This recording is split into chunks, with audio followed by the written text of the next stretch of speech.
est 19 h, bonsoir à tous, merci d'être sur la première. Ravi de vous retrouver pour cette nouvelle édition à la une de l'actualité de ce mercredi.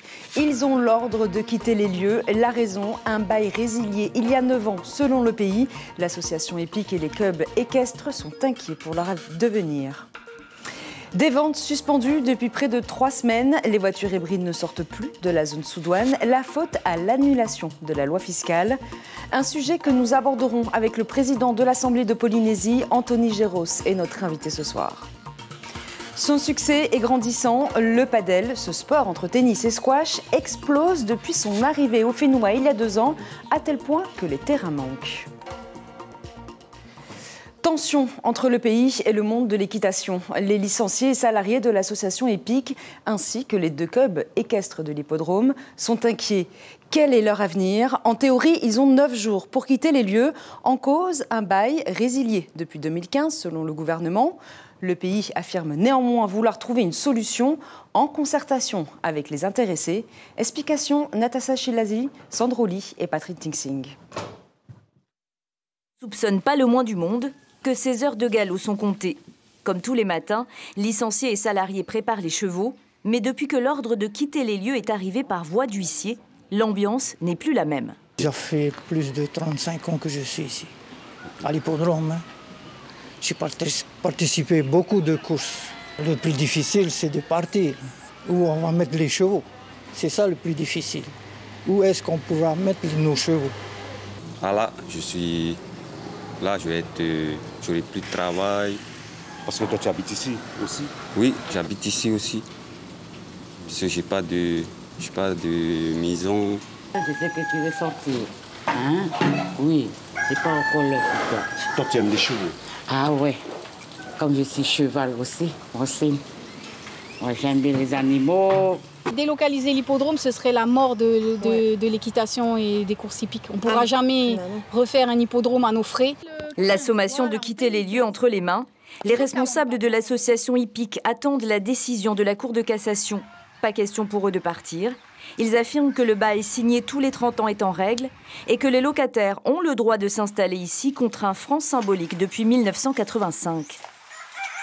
Ça serait d'autant plus triste que c'est partie prenante de la tradition, de la culture, les chevaux marquises, les chevaux ici, il y en a partout des chevaux ici. Il y a les chevaux à la retraite dans les communes un peu plus éloignées parce que ça y est, ils ont fini de courir.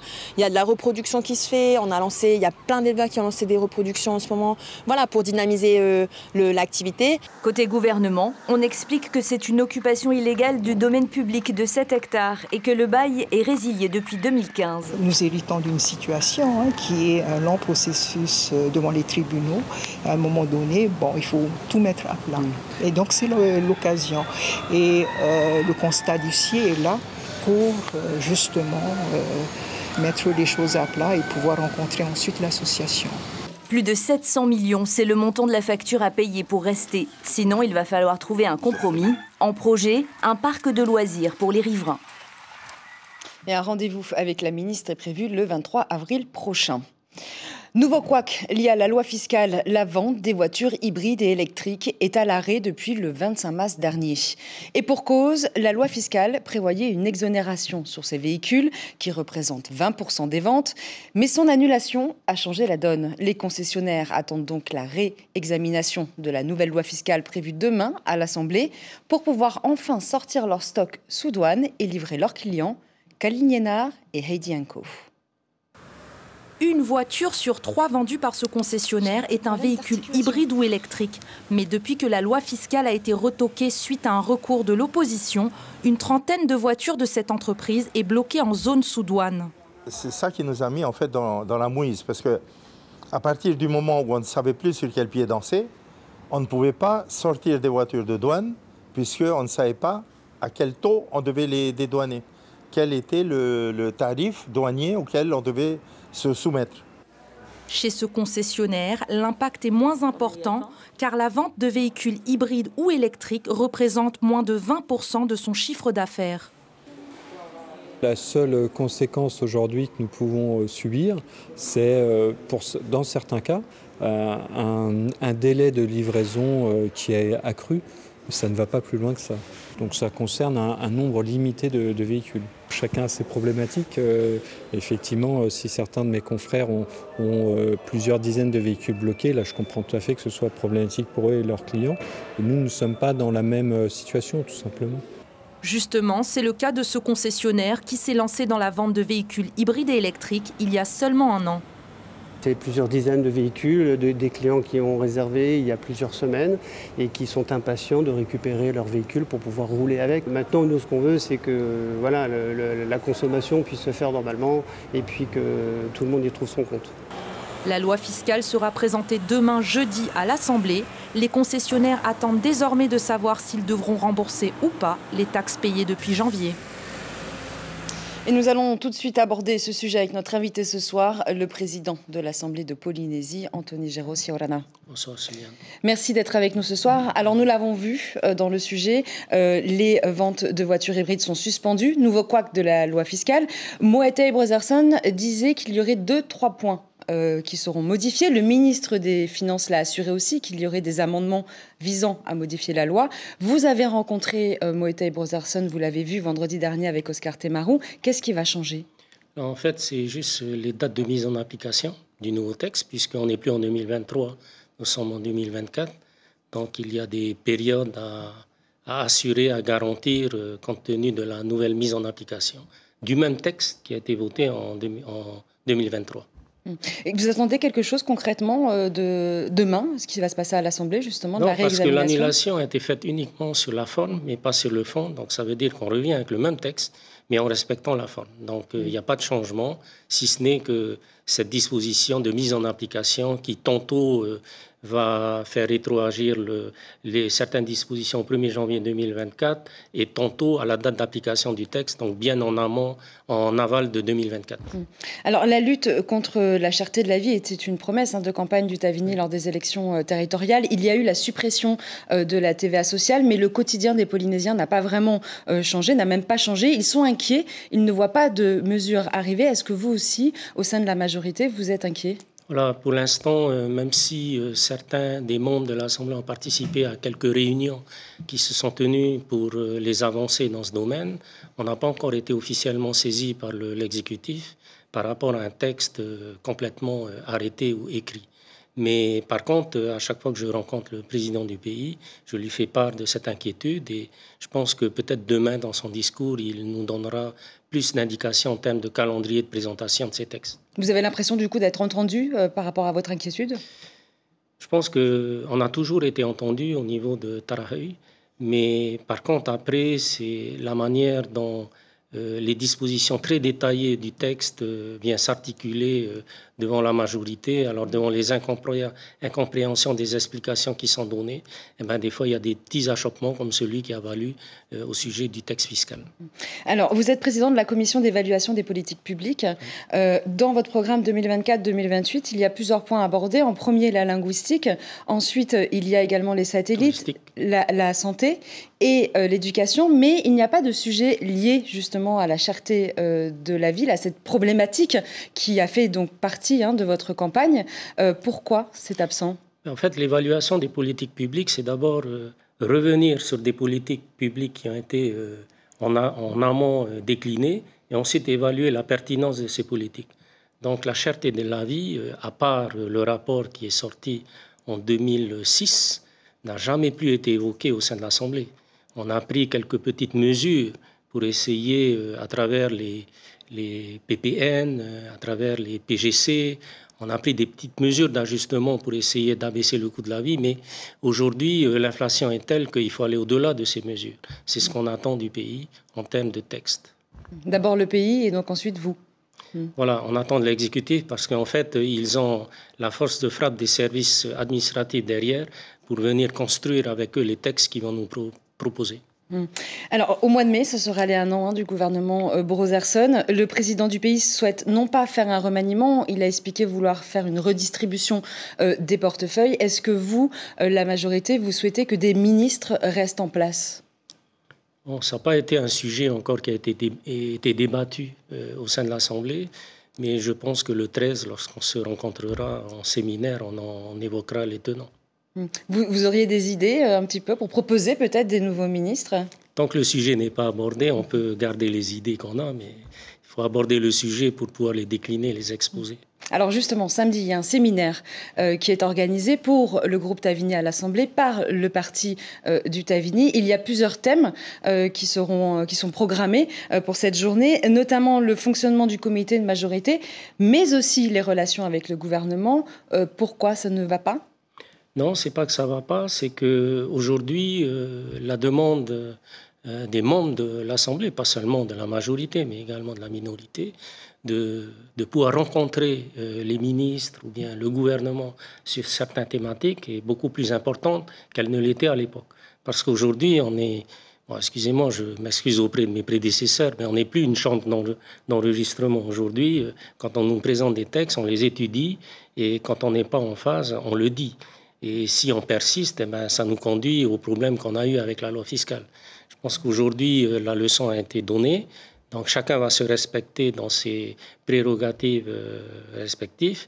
Et prochainement, dans l'étude de nos textes, les choses vont bien se passer. Alors, c'est une rumeur, hein, on parle d'une motion de défiance. Est-ce que véritablement, il y a une motion de défiance au sein du Tavini ? Ça fait la deuxième fois qu'on pose la question. Il n'y a pas de motion de défiance au niveau de l'Assemblée, absolument pas. Par contre, il y a la nécessité de se rencontrer, de discuter, d'harmoniser nos décisions de manière à ce que la majorité ne soit pas désunie devant un texte que le gouvernement souhaiterait faire passer. Et puis à ce titre-là, on rappelle à chaque fois au gouvernement que le leitmotiv de la campagne politique qui nous a permis d'être reconnus et obtenir la confiance de la population, c'est d'avoir des textes qui vont nous permettre de lutter contre la cherté de la vie et surtout d'avoir une réponse claire sur l'harmonisation de la PSG en Polynésie. Donc la lutte contre les dépenses très importantes et faramineuses en matière de maladies et également l'équilibre de la caisse de retraite. Ça, c'est ce que vous attendez en priorité ? On attend en priorité ça, oui.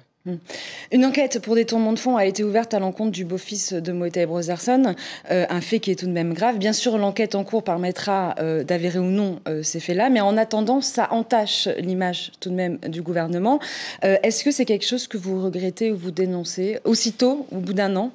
Écoutez, au bénéfice de tout ce qui pourra résulter d'une décision de justice, on préfère laisser la justice faire son enquête et éventuellement déboucher sur des poursuites ultérieures, mais je pense qu'aujourd'hui, on n'a pas à discuter ou à critiquer ce qui a été fait.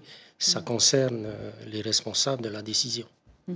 Dernière question avant de se quitter. Il y a beaucoup de réunions d'information au sein de l'Assemblée. Hier, la troisième réunion d'information a été organisée par la Commission des institutions sur le nucléaire, un sujet qui a toujours été le fer de lance du Tavini. Pourtant, vous et Oscar Temaru étaient absents de ces réunions-là. Pourquoi ?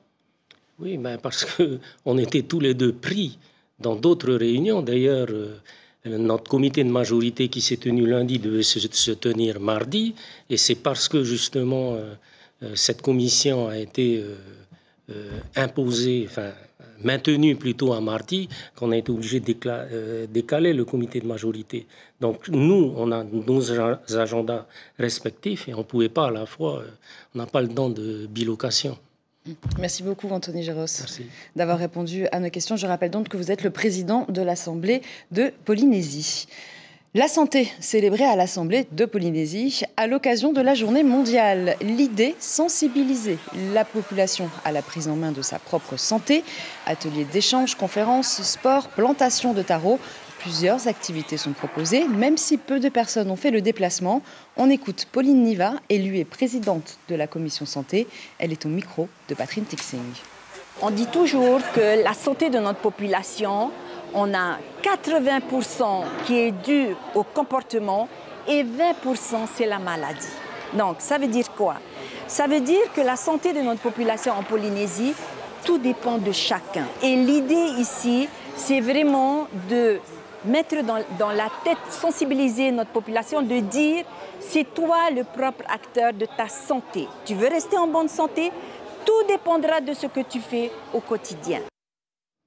Direction Taha, où l'heure est aux préparations et instructions. Réunion aujourd'hui entre Epic Vanille et agriculteurs pour la pesée de la vanille prévue la semaine prochaine. Autre point abordé, le projet d'organiser une semaine de porte ouverte au mois de juin. Un bon moyen de sensibiliser à la production de ce qu'on appelle l'or noir, victime d'une baisse importante cette année. Les précisions d'Emma Maraea, directrice de l'Epic Vanille de Tahiti, au micro de Iti Manaki. Tous les ans, nous faisons des estimations dans les champs de vanille de chaque agriculteur. Effectivement, il y a une baisse. On a constaté une baisse de 50% de la production. Selon la production de l'année dernière, on peut constater que 50% de baisse cette année. Se sentir à l'aise sur une scène, danser, s'exprimer, ne pas avoir honte, affronter sa timidité. C'était le but du cours de danse de breakdance, dispensé aujourd'hui à la paroisse Saint-Paul. Le public, une trentaine d'enfants issus de quartiers prioritaires de la commune de Mahina. Une belle façon de renforcer la cohésion, mais aussi le mental, tout en s'amusant. Écoutez l'animateur Faeva Warren, interviewé par Andy Yanko. On leur a apporté des choses différentes, des nouveautés. Ils dansent déjà un petit peu de leur côté, hein, soit sur TikTok, soit entre copains. Mais voilà, on leur apporte qu'il y a plusieurs choses ici à l'extérieur, en dehors de Tahiti. Et nous, en tout cas, c'est ça qui nous passionne. Alors, on n'hésite pas à partager. Hein, et on voit que, ils sont en forme et ils répondent présents, quoi. Hein. C'est entre le squash et le tennis. Né au Mexique il y a plus de 50 ans, le padel est arrivé il y a peu en Polynésie. Et dès le début, il a fait des émules. 2 ans plus tard, c'est l'explosion. Les 5 terrains du club de Phoenix ne parviennent plus à satisfaire les centaines d'adhérents. Les horaires ont dû être étirés, le temps que d'autres espaces soient construits. Reportage Nicolas Suire. C'est le sport qui a le vent en poupe. Dans ce club où le padel tennis est apparu, le nombre de membres a été démultiplié. Ils viennent se dépenser avec le sourire. Il est plus accessible. Le tennis, je pense que le terrain est plus grand et un niveau de technique peut-être plus important. Mais c'est vrai que moi, j'ai trouvé que c'était plus simple de s'y mettre et on progresse assez vite. Même si on garde un niveau très intermédiaire, on peut vite progresser. Le tennis, il faut taper plus fort. Il faut faire un long geste, alors que le padel, tu fais un geste court. Plus facile ? Ouais, c'est plus facile. Championne de France, Léa Godaillé est de passage. Après 15 ans de tennis, sa passion est le padel. Elle dispense des cours à Tahiti l'espace de 2 semaines de stage. Moi, ce que j'aimerais, c'est que tu prépares directement. D'accord. Que tu recules avec si tu as besoin et qu'elle te passe devant, que tu n'es plus juste qu'à la pousse. D'accord, ok. Il joue. Certes très bien, mais parfois un petit peu de manière précipitée, un petit peu dans la précipitation, parce que pour l'instant la vitre n'est pas leur amie, alors que moi je leur apprends à devenir amis avec la vitre. Aujourd'hui, 600 adhérents, rien que pour le padel, se disputent 5 terrains. Le président du club prévoit des aménagements. 4 cours en cours de construction cette année, avec un toit indoor, on va arriver à 1000. Les professeurs de tennis se sont diversifiés. Pierre Baptiste apprécie ce supplément de cours. C'est vrai que ça a bien complété mes heures de tennis. Les terrains ils sont tout le temps occupés. En France, des fois, il y a du monde aussi, mais pas autant. Ici, on est à 99% de temps d'occupation des terrains. Donc c'est vraiment un sport qui explose. Les horaires du club sont progressivement passés de 9h, l'ouverture, à 5h30 et 18h, la fermeture, à 22h. L'an prochain, au moins 2 nouveaux terrains devraient voir le jour. Le club estime que le nombre de ses adhérents devrait doubler. Et cet appel à la vigilance orange lancé par Météo France ce soir, des fortes houles sont attendues sur les Tuamotu Sud, les Gambiers ainsi que sur Rapa. Une houle de 3 à 4 mètres est attendue cette nuit. Et jeudi, le Haut Commissariat appelle à la prudence, éviter les sorties en mer et vérifier les amarras des bateaux.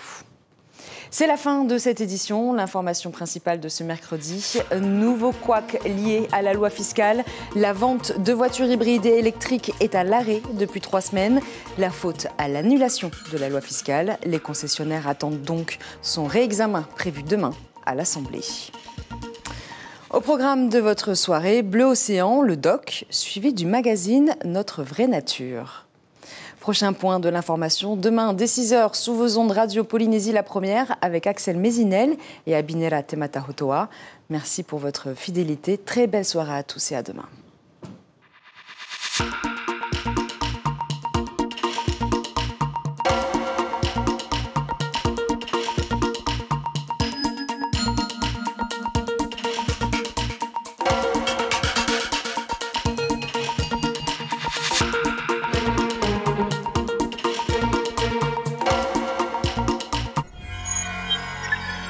Retrouvez ce programme en replay sur notre site internet.